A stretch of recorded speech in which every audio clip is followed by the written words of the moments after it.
जही में आहा जीना श्यामा गजब सहर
पश्चिमी के मुखिया जी राम सुंदरी जी के तरफ से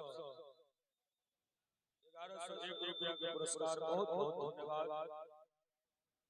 और मुरारी मुखिया जी मैनापुर पंचायत के इनको तरफ से 500 रुपया का पुरस्कार बहुत बहुत धन्यवाद।